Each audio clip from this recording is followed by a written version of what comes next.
దేవుని సన్నిధిలో సమయానికి వచ్చి సమయపాలన చేయడం, సమయానికి వచ్చి దేవుని సన్నిధిలో సమయాన్ని గడపడం, అది మనకి ఎంతో ఒక ఆధ్యాత్మికమైన ఆనందాన్ని, ఉల్లాసాన్ని కలిగిస్తూ ఉంటుంది. ఒక వ్యక్తి దేవుని సన్నిధికి రావడానికి ఆయన ముందు ఉండాలి. ఎప్పుడైతే ఆ వ్యక్తి ముందు ఉంటాడో తనకి రావాల్సిన ఆ దేవుని ద్వారా వచ్చే ఆ క్షేమము కానీ, ఆ దేవుని ఆశీస్సులు, ఆశీర్వాదాలు కానీ, ఇవన్నీ క్షేమముగా మనకు రావడానికి దేవుడు సకాలానికి దేవుడు సహాయం చేస్తాడు. అయితే మన జీవితంలో ఏంటంటే మనము అన్నిటికీ లాస్ అయిపోతూ ఉంటాం, అన్నీ పోగొట్టుకుంటూ ఉంటాం. ఎప్పుడో మనం వస్తూ ఉంటాం, ఆశీర్వాదానికి వెళ్దాం, ప్రార్థనకి వెళ్దాం, వాక్యానికి వెళ్దాం, పాటలు అయిపోనివ్వండి, ఈ విధంగా ల్యాగ్ చేస్తూ ఉంటాం, ఈ విధంగా కాలయాపన మనం చేస్తూ ఉంటాం. అయితే క్రైస్తవుడు ఎప్పుడు కూడా దేవుని సన్నిధిలో అందరికన్నా ముందు నేనే కనిపించాలి, నాకన్నా ఎవరు ముందు రాకూడదు, నేనే ముందు వెళ్ళాలి అని మనం ఎప్పుడు కూడా ఆ విధంగా ఆలోచన చేసి అనుకోవాలి. అయితే యేసయ్య సన్నిధి అట్లాంటిది అని మనం చూడగలిగితే ఆయన సన్నిధి అన్నిటికన్నా శ్రేష్టమైంది. బంగారము కన్నా, వెండి కన్నా, ఏమండి, నగల కన్నా, నాణ్యాల కన్నా, వస్తు సామగ్రి కన్నా, పరికరాల కన్నా, పనిముట్ల కన్నా దేవుని ఆశీర్వాదం మన జీవితంలో చాలా చాలా గొప్పది. దానికి మించిన ఆశీర్వాదం ఈ ప్రపంచంలో ఎక్కడ కూడా లేదు. దానికి మించిన దీవెన, కృప, క్షేమం ఈ ప్రపంచంలో ఎక్కడ కూడా లేనే లేదు. అందుకనే భక్తుడైన దావీదు ఈ విధంగా అంటాడు. ఆయన అనే మాట ఏంటంటే, ఆయన సన్నిధిలో సంపూర్ణమైన సంతోషం కలదు అని అంటాడు ఆయన. ఇప్పుడు ఆ సంతోషం ఎక్కడుందనంటే మన బ్యాంకుల్లో మనము సంపాదించిన వాటిలో, మనకి ఉన్న వాటిలో, మనము కొన్న వాటిలో ఈ సంతోషాలు ఏమి కూడా లేనే లేవు. మరి ఎక్కడ సంతోషం ఉంది అని మనం బాగా ఆలోచన చేసినట్లయితే దేవుని సన్నిధిలో నిత్యమైన సంతోషము ఉంది. దేవుని స్తోత్రం కలుగును గాక. ఆ మంచి మనసుతో ఒక ప్రభు బిడ్డ, ఒక మంచి విశ్వాసి, ఒక మంచి తల్లి, తండ్రి, తమ్ముడు, అక్క, చెల్లె, ఈ మంచి హృదయాన్ని కలిగి మనము దేవునికి చోటు ఇవ్వగలిగితే, మనము దేవుణ్ణి ఆరాధించగలిగితే, ఈ ఆరాధన చేసిన వారి జీవితంలో దేవుడు ఏం చేస్తాడంటే మరిన్ని ఆశీర్వాదాలు, మరిన్ని దీవెనలు, నమ్మకంగా జీవిస్తున్నావు కనుక, నమ్మకంగా వచ్చుచున్నావు కనుక, మనం నమ్మకంగా ఉన్నాం కనుక, ఈ నమ్మకాన్ని బట్టి అన్ని విషయాలు చూస్తున్న ప్రభు మన జీవితంలో ఆయన ఏం చేస్తారంటే ఆశీర్వాదాన్ని ఇస్తారు. దేవునికి స్తోత్రం. ఈ సమయంలో ఒక వాక్యం చూడండి, మన వాక్యం చదువుకుందాం. ఆదికాండం 3వ అధ్యాయము 16వ వచన భాగాన్ని మనం చదువుకుందాం. ఆదికాండపు గ్రంథము 3వ అధ్యాయము 16వ వచన భాగాన్ని మనం చదువుకొని మనము చక్కగా మనం ఈ వాక్యాన్ని ధ్యానం చేసుకొని యేసయ్య ఈ వాక్యముతో మనతో మాట్లాడే విధంగా మనతో దేవుడు మాట్లాడి సహాయము చేయనివ్వండి. మనతో దేవుడు మాట్లాడి సహాయము చేయనివ్వండి. అమ్మ చదవండి ఎవరైనా. ఆదికాండం 3:16 వచన భాగం. ఆయన స్త్రీతో నీ ప్రయాసమును, నీ గర్భవేదనను నేను మిక్కిలి హెచ్చించెదను, వేదనతో పిల్లలను కందువు, నీ భర్త ఎడల నీకు వాంఛ కలుగును, అతడు నిన్ను ఏలునని చెప్పెను. చాలు. ఈ వాక్యాన్ని మనము చూడగలిగితే కుటుంబ వ్యవస్థలో భార్య భర్తలు ఏ విధంగా ఉండాలి, అయితే కుటుంబపు జీవితంలో స్త్రీ పాత్ర ఏంటి, పురుషుని పాత్ర ఏంటి అనే విషయాలు ఇక్కడ మనము చూడగలిగితే కూలంకుషంగా దేవుని యొక్క లేఖన భాగంలో కొన్ని మాటలు వ్రాయబడి ఉన్నాయి.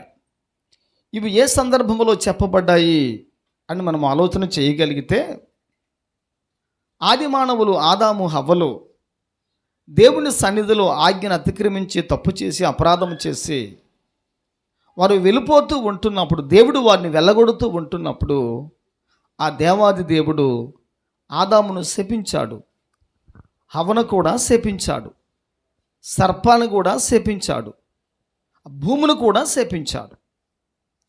ఈ నాలుగింటికి కూడా దేవుని ద్వారా ఏమొచ్చిందంటే శాపం వచ్చింది, ఆశీర్వాదము రాలేదు.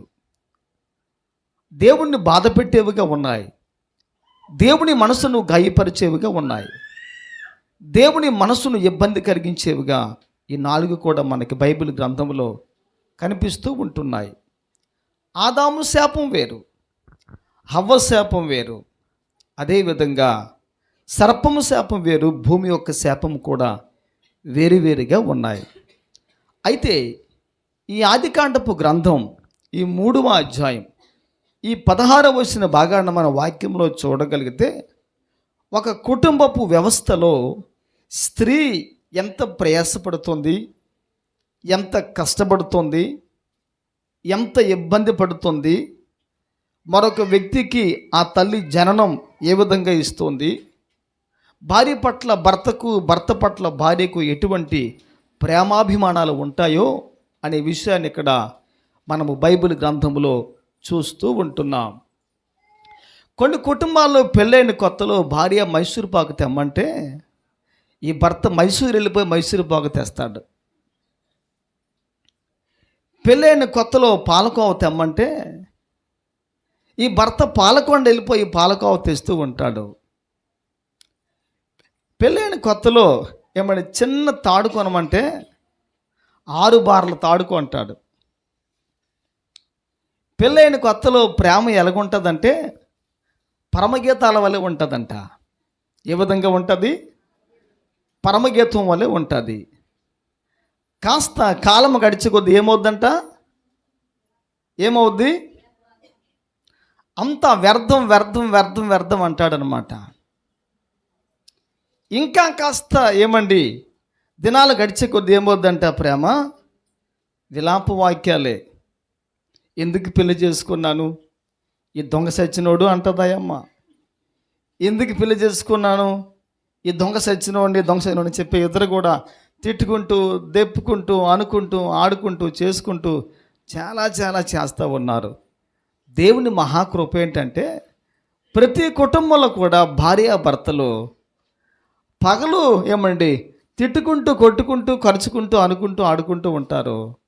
వాళ్ళు సాయంత్రానికల్లా నీళ్ళలో పాలు వలె, పాలల్లో నీళ్ళు వలె వాళ్ళు కలిసిపోతూ మిళితమైపోతూ ఉంటారు. దేవునికి స్తోత్రము కలుగును గాక.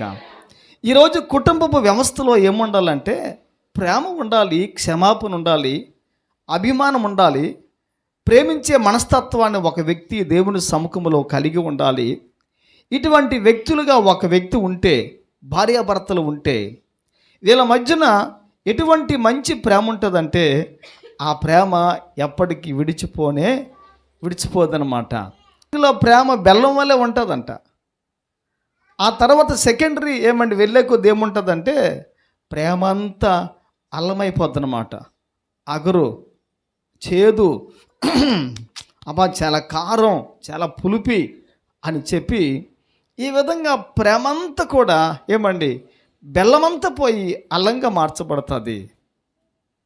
ఆ భార్య భర్తను గౌరవించే మాట్లాడే కొద్దీ క్రమేణా రారా పోరా అని అంటుంది అన్నమాట. ఎందుకు ఈ స్థితి జరుగుతుందని అంటే కుటుంబంలో అప్పుడప్పుడు కూడా ఈ మార్పులు చాలా కుటుంబాల్లో చోటు చేసుకుంటూ ఉంటాయి. అయితే ప్రభు చెప్పిన మాట ఏంటంటే ఈ భార్యలు అనేవాళ్ళు ఏమండి భర్తలను ప్రేమించాలంట, భర్తలు కూడా భార్యలను ప్రేమించాలి, గౌరవించాలి, అభిమానించాలని బైబిల్ గ్రంథంలో ఆ విధంగా ఎఫెసీ పుస్తకంలో మనం చూడగలిగితే పత్రికలో పౌలు గారు చాలా విషయాలు ప్రేమ గురించి ఆ విధంగా ఆయన మాట్లాడుకుంటూ వస్తారు. ఈ రోజున కుటుంబపు జీవితంలో భార్య భర్తలు ఎంత బలంగా ఉంటారో వాళ్ళ ప్రభావం యొక్క స్థితి, వాళ్ళ ప్రభావము కుటుంబంలో అంత బలంగా అభిమానంగా ఉంటారన్నమాట. అంత అభిమానంగా ఉంటారు.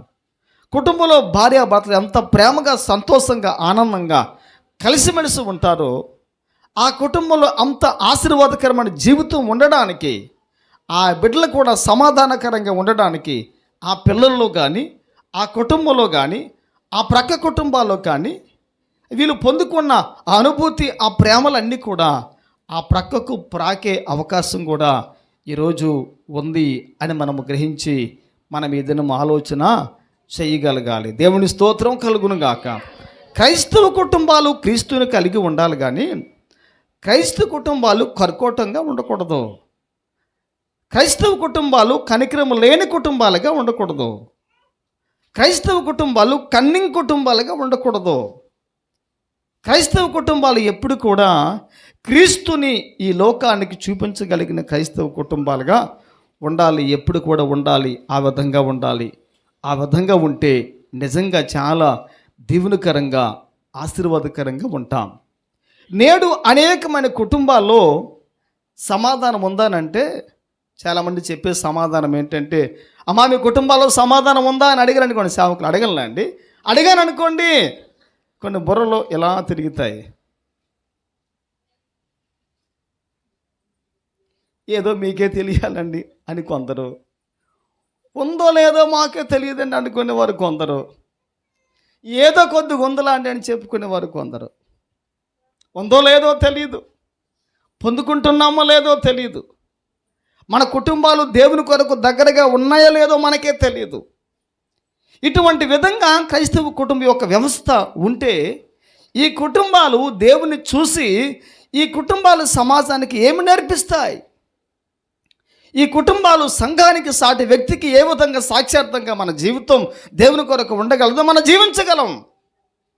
ఒక్కసారి మనం ఈ దినమున జ్ఞాపకం చేసుకొని ఆలోచించాలి. హల్లెలూయా, హల్లెలూయా, హల్లెలూయా. చక్కగా ఈడు జోడు చూస్తారు, ఎట్లో తోసేస్తారు, ఈదుకొండ్రా గోదావరి అంటారు. భార్య కింద మీద ఏమంటే కింద పడి మీద పడి, భర్త కింద పడి మీద పడి గోదావరి ఒడ్డు నుంచి బయటికి అప్పుడే వస్తారనమాట. వచ్చిన వెంటనే మరొక సమస్య, అది ఎదాలి, అది ఒడ్డెక్కారు. ఆ తర్వాత మరి ఒక సమస్య. ఆ విధంగా సమస్యలు ఇవన్నీ కూడా మనుషులు ప్రతివారి కూడా దాటుకుంటూ అధిగమించుకుంటూ ఆ విధంగా వస్తూ ఉంటారు. అందుకే ఒక సామెత ఉంది కదా, సంసారం కన్నా సన్యాసతనమే గొప్పదని అంటారు. ఒకసారి ఒక చెట్టు కింద సాధు గారు ఉన్నారు. అయ్యా సాధు గారు, మీకు పెళ్ళయిందా అని అంటే ఆయన చెప్పే మాట ఏంటంటే, పెళ్ళెందుకండి, బుద్ధి లేక, ఈ జీవితమే బాగుంది కదా, చాలా సంతోషంగా ఉంది, హ్యాపీగా ఉంది.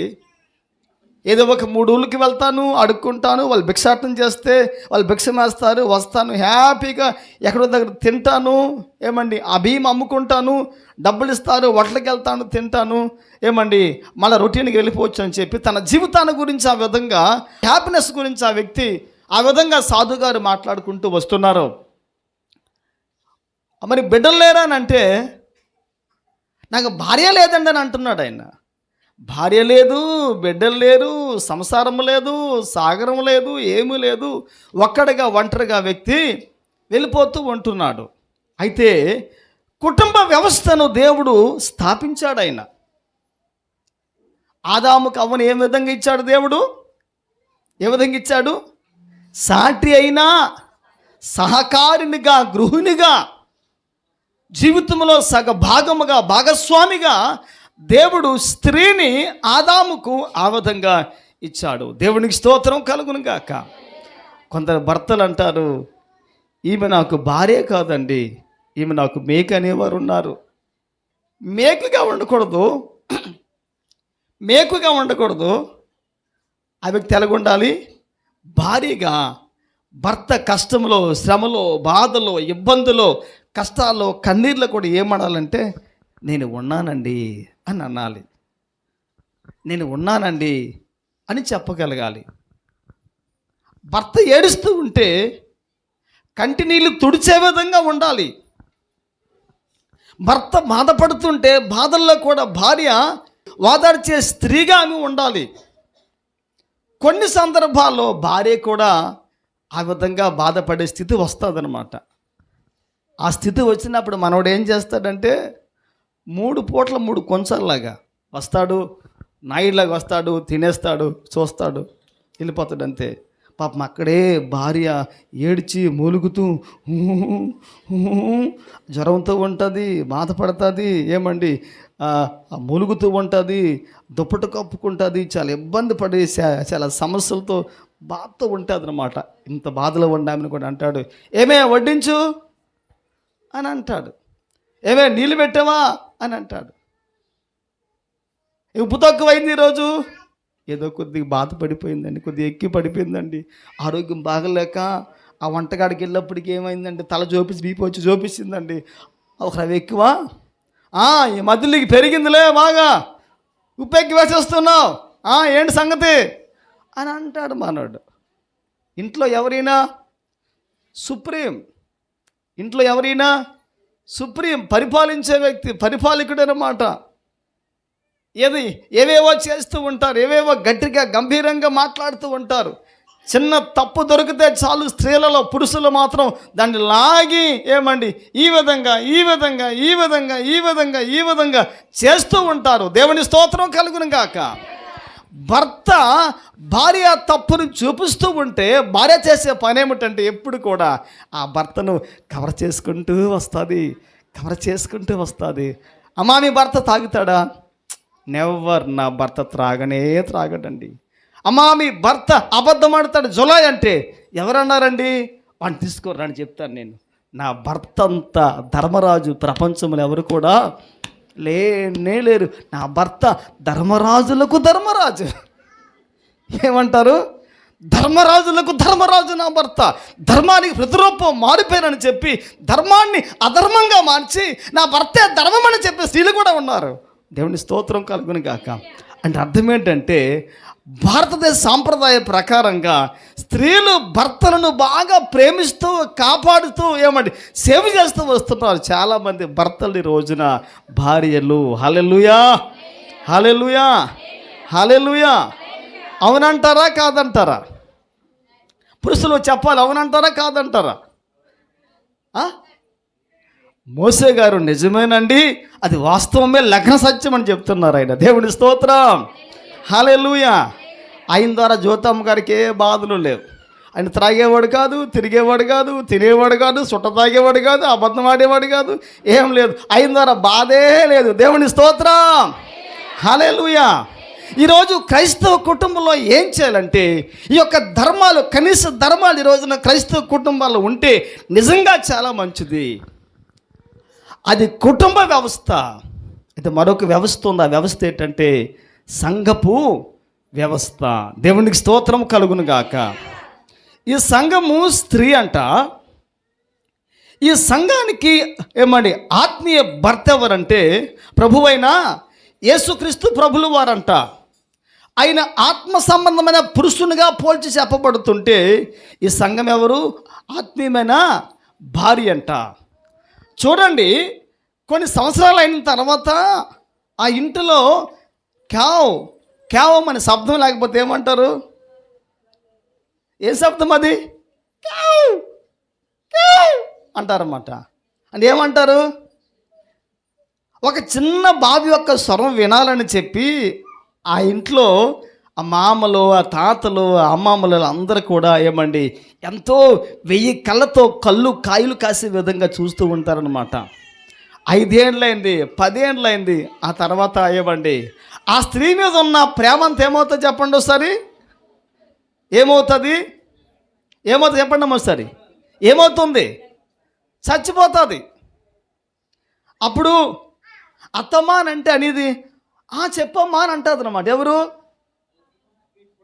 కోడలు అత్త చెప్పమ్మా అని అంటుంది అన్నమాట. ఆ తర్వాత 10 ఏళ్ళ తర్వాత అత్తమ్మ గారు అని అంటే ఏం చెప్పు, చాలాసార్లు చెప్పు. అర్థం ఏంటంటే పిలుపులో మార్పు, పలకరింపులో మార్పు, పులకరింపులో మార్పు, అభిమానంలో మార్పు, ప్రేమలో మార్పు, అన్ని విషయాల్లో కూడా A to Z ఆయన జీవితంలో అన్ని మార్పులు వస్తూ వచ్చాయి.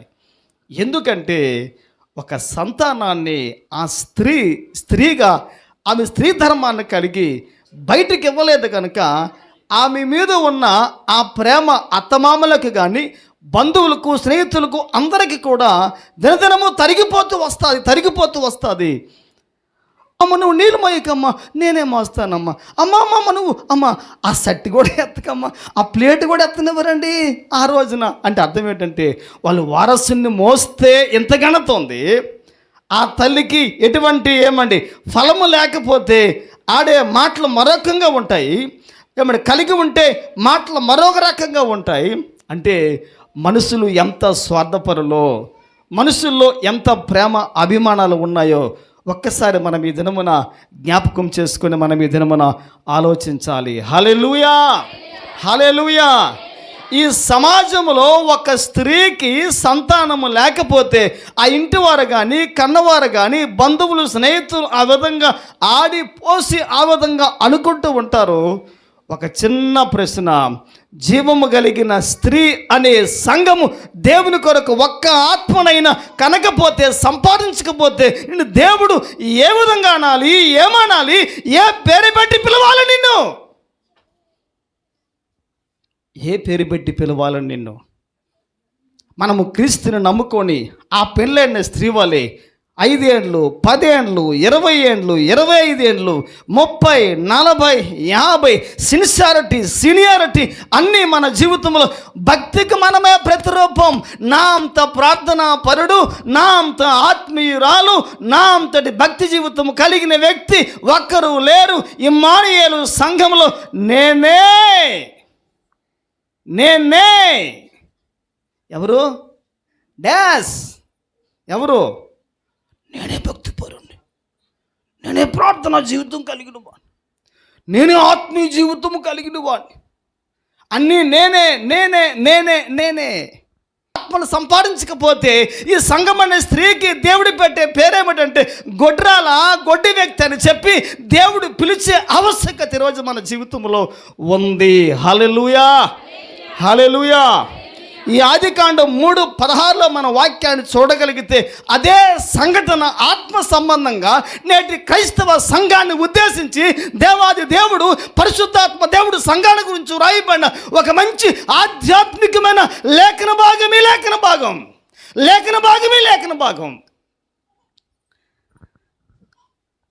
గడిచిన రాత్రి ఒక మాటను మనం చెప్పుకున్నాం. ఆదికాండం 18:3లో ఒక మాట మనం చెప్పుకున్నాం. ఆ మాట ఏంటంటే పురాతన సంఘం యొక్క, చూసారమ్మా వాక్యాన్ని, ఆ టైటిల్ చూసారా, విన్నారా లేదా? ప్రసవ వేదన కలిగిన పురాతనమైన సంఘం.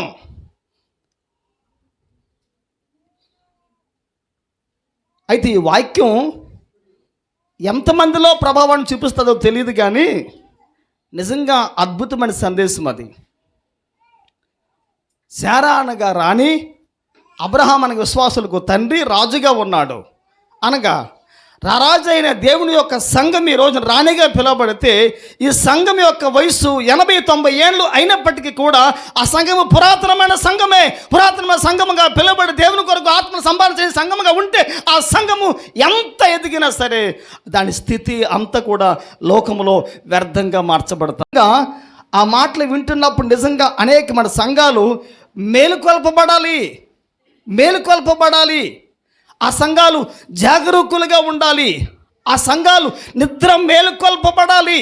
ఎందుకంటే ఒక సంఘము దేవుని కొరకు ఆత్మ సంబంధంగా ఎక్కువ అభివృద్ధి చెంది ఆ సంఘము ఒక్క ఆత్మను కూడా సంపాదించకపోతే ఆ సంఘం యొక్క వయస్సు, అనుభవము, తెలివి, జ్ఞానము ఇవన్నీ కూడా తన జీవితంలో నిష్ప్రయోజనంగా మార్చబడతాయి. హల్లెలూయా. అయితే వాక్యం అంటున్న మాట ఏంటంటే ఆయన స్త్రీతో అని ఆదికాండం 3:16లో ఈ వాక్యం మనం చూస్తున్నాము. హల్లెలూయా. ఆయన స్త్రీతో అంటున్న మాట ఏంటంటే నీ ప్రయాసను, నీ గర్భవేదను నేను మిక్కిలి హెచ్చించేదను. దేవుని స్తోత్రం కలుగును గాక. అనగా గర్భవేదన ప్రయాస కూడా స్త్రీకి హెచ్చించబడాలి, అది హెచ్చుగా ఉండాలి, అది ఎక్కువ కావాలి అని ఈరోజు ఆత్మ సంబంధంగా ఒక మర్మముగా ఈ వాక్యం మన కళ్ళ ముందు ఆ విధంగా మాట్లాడుతూ ఉంది. అనగా ఒక్క మాటలో చెప్పాలంటే జీవము కలిగిన దేవుని సంఘము స్త్రీగా పిలువబడితే ఈ సంఘం యొక్క ప్రయాస గర్భ వేదన సంఘానికి పెరగాలి, సంఘానికి పెరగాలి, సంఘానికి రావాలి. సంఘము ఆత్మ ఏమండి ఆ దుఃఖంతో సంఘం ఉండాలి. ఆ సంఘములో ఆత్మీయమైన దుఃఖం కలిగి ఉన్న సంఘం నిజంగా దేవుని కొరకు ఒక్క ఆత్మని సంపాదించే ఆ ప్రక్రియలో సంఘం ముందుకు దేవుని కొరకు వెళ్ళాలి. హల్లెలూయా, హల్లెలూయా. నేటి క్రైస్తవ సంఘాలు ఎన్నో సంఘాలు మౌనంగా ఉన్నాయి, అక్కడక్కడే ఉన్నాయి, ఆయా స్థలాల్లోనే ఉన్నాయి, రిజర్వ్డ్గా ఉన్నాయి. ఒక చిన్న గుంపు ఉంటే చాలు, ఒక చిన్న సహవాసం ఉంటే చాలు అని చెప్పి సరిపెట్టుకునే జీవితంలో ఈరోజు చాలా సంఘాలు ఆ విధంగా ఏమండి నిద్రమత్తులో ఉండిపోతూ ఉంటున్నాయి. అయితే వాక్యం అంటున్న మాట ఏంటంటే,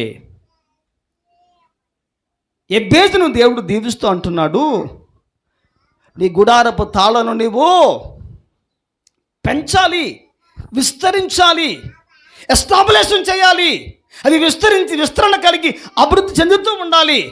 గుడారపు తాళ్ళు పొడిగించబడితే గుడారము కూడా పొడిగించబడుతోంది. అదేవిధంగా సంఘము విస్తరిస్తే సంఘము విస్తరించి శాఖలుగా ఇంకా ఆయా స్థలాలకు, ప్రాంతాలకు, దేశాలకు సంఘం యొక్క ప్రభావపు పరిధి పెరగడానికి పరిశుద్ధాత్మ దేవుడు ఆ సంఘానికి సహాయం దయచేసి ఆ విధంగా జీవించే విధంగా సంఘానికి దేవుడు ఆ కృపను దేవుడు ఇవ్వగలుగుతూ ఉంటాడు. హల్లెలూయా. అయితే వాక్యం అంటున్న మాట ఏంటంటే, ఈరోజు నా సంఘము ప్రయాసపడి గర్భవేదన పెరిగే విధంగా జీవము కలిగిన దేవుని సంఘము ప్రార్థించాలి. ఆ ప్రార్థించిన స్థితే మన గర్భవేదన, మన ప్రయాస, మన కన్నీళ్ళు, మన మోకాలు అనుభవం, మన విజ్ఞాపన, మన ప్రార్థన, మన ఆర్తనాదం ఇవన్నీ కూడా ఏంటంటే గర్భవేదన ప్రయాసని ఈరోజు దేవుని వాక్యం ఈ విధంగా సెలవిస్తూ ఉంది. హల్లెలూయా. ఇంకో మాట ఏముందంటే, వేదనతో పిల్లలను కందువో. దేవుని స్తోత్రం, ప్రైజ్ ది లార్డ్. హల్లెలూయా, హల్లెలూయా.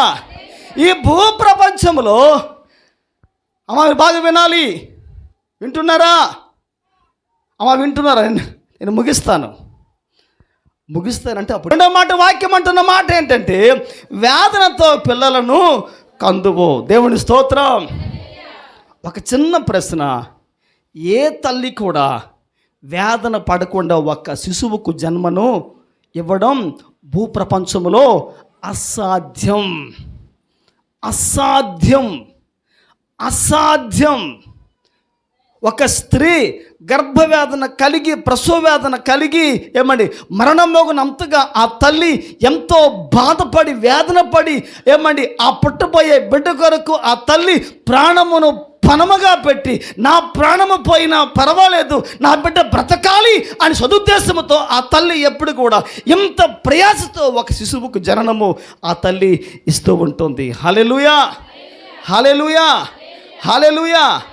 పౌలు గారు అంటారు ఈ విధంగా, తన సొంత ప్రజల కొరకు, తన సొంత ప్రజలు ప్రభు దగ్గరికి వచ్చే విషయంలో పౌలు గారు నరకానికి పోయినా పర్వాలేదు అంటాడు ఆయన. దేవుని స్తోత్రం కలుగును గాక.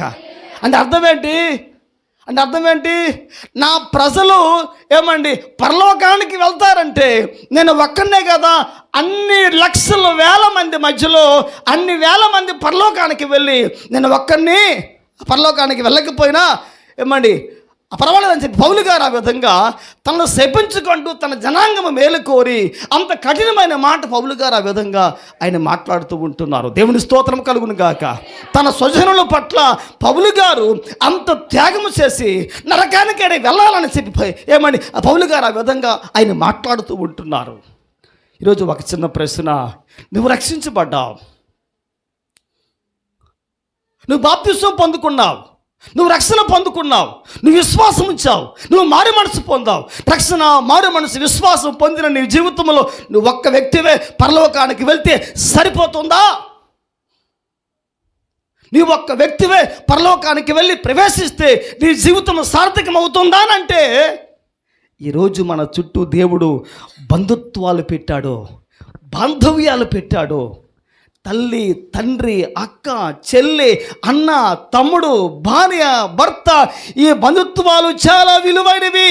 ఈ సంబంధాలు చాలా విలువైనవి. ఈ సంబంధాలు చాలా అమూల్యమైనవి. ఇన్ని బంధుత్వాలు కలిగిన నీవు, ఇన్ని సంబంధాలు కలిగిన నీ జీవితంలో ఒక్క వ్యక్తివి ప్రభువును నమ్మి రక్షణ పొంది పరలోకానికి వెళ్ళడం నీకెంత న్యాయం, నీకెంత న్యాయం. ఒక్కసారి మనం ఈ దినమును జ్ఞాపకం చేసుకోవాలి. ఈ స్త్రీ అనబడే ఆమె వేదనతో పిల్లలను కంటూ ఉంది. ఈరోజు ఒక విశ్వాసి తన సొంత ప్రజల కొరకు ఈరోజు ఆ విధంగా ఒక ప్రసవ వేదన కలిగి దేవుని అడిగి ఆ విధంగా తన సొంత వారి కొరకైనా కనీసం ప్రార్థన చేసి వారు కూడా ప్రభువునికి వచ్చే విధంగా చేస్తే నిజంగా నీతో పాటు నీ ఇంటి వారైనా సరే పరలోకానికి వస్తారు. దేవుని స్తోత్రం కలుగును గాక, దేవుని స్తోత్రం కలుగును గాక. వేగిల వారు ఆహాబు ఇంటికి వెళ్ళినప్పుడు ఆమె కోరుకున్నది అదే. అయ్యా, యెహోషువ సైన్యంతో యుద్ధానికి వచ్చినప్పుడు ఆ యుద్ధంలో మా కుటుంబం చచ్చిపోకుండా రక్షించమని చెప్పి ఆ ఇంటికి ఎర్రని కిటికీకి ఆ దారం కట్టిన తర్వాత ఆ దారం కట్టి ఇంటిని మీరు ఏమి చేయొద్దని చెప్పి ఆ తల్లి ఆ విధంగా సైనికులతో ఆ విధంగా ఆమె వేడుకుంటూ ఉంటుంది. దేవుని స్తోత్రం కలుగును గాక. వేగిలి వారిని దాచినందున, వేగిలి వారు ఇంటిలో ప్రవేశించినందున, వారికి ఉపచారం చేస్తున్నందున యెహోషువ సైన్యంతో ఆ యుద్ధానికి వచ్చినప్పుడు ఆ ఇల్లు క్షేమంగా రక్షించబడింది. ఆ ఇంటికి వాడుకోలేనే లేదు. దేవుని స్తోత్రం కలుగును గాక. అనగా ఆ కష్టకాలంలో ఆ ఇల్లు రక్షించబడే విధంగా అహాబు వేడుకుంది కనుక ఆ విధంగా ఆ ఇల్లు రక్షించబడి దేవుని కొరకు స్థిరంగా ఉంది. దేవుని స్తోత్రం కలుగును గాక. హల్లెలూయా. ఈరోజు నీ ఇల్లు సంగతి ఏంటి? ఈరోజు నీ కుటుంబం సంగతి ఏంటి? నీ బిడ్డల సంగతి ఏంటి? నీ భార్య సంగతి ఏంటి? నీ భర్త సంగతి ఏంటి? ఒక్కసారి మనం ఈ దినమని జ్ఞాపకం చేసుకొని ఆలోచించాలి. ఈరోజు నువ్వు ఒక్కదానివే, ఒక వ్యక్తివే పరలోకానికి వెళ్తే నువ్వు వేదన కలిగి రోజు దేవుని నువ్వు ఈరోజు నా ప్రార్థన చేయగలగాలి.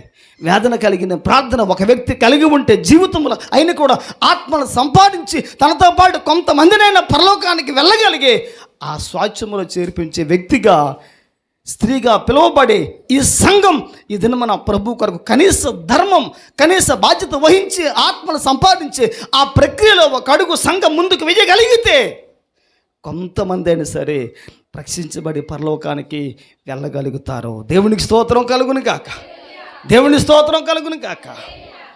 ధనవంతుడితో ప్రభు మాట్లాడుతూ ఒక మాట అంటాడు. ధనవంతుడు నరకానికి వెళ్ళిపోయాడు. వాడు అంటున్నాడు, అయ్యా, నాకు భూలోకములో సహోదరులు ఉన్నారు, నరకానికి వచ్చేసాను నేను, నాకు బాధ బాగా తెలుసు, కాలిపోతున్నాను, మాడిపోతున్నాను, వేదన పడుతున్నాను.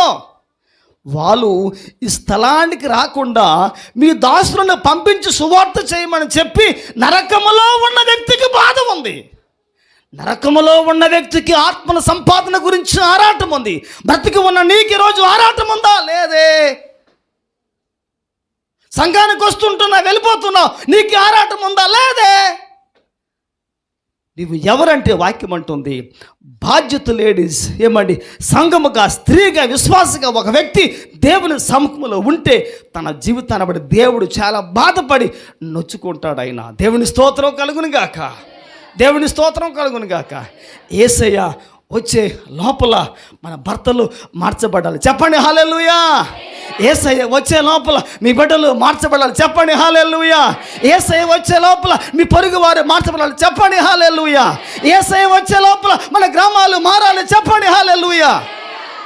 చెప్పండి చెప్పండి చెప్పండి. నేను చెప్తేనే మీరు చెప్తారా, లేకపోతే చెప్పరా?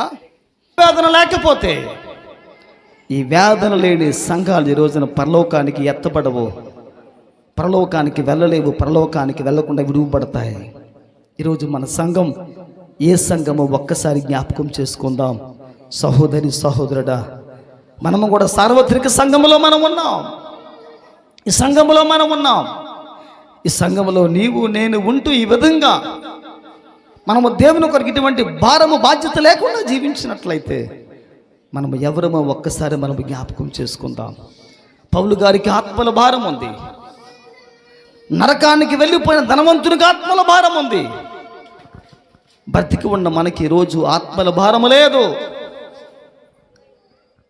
రాహాబు ఇంటికి ఆత్మల భారం ఉంది. రాహాబు జీవితంలో తన కుటుంబాన్ని గురించిన గొప్ప భారము బాధ్యత తల్లి కలిగి ఉంది. ఈరోజు మనం కలిగి ఉన్నామా? ఒక్కసారి జ్ఞాపకం చేసుకో, ఒక్కసారి జ్ఞాపకం చేసుకో. ఇంకా నా ఇంటిలో చాలామంది మార్పు చెందలేదు. ఇంకా నా వీధిలో చాలామంది మార్పు చెందలేదు.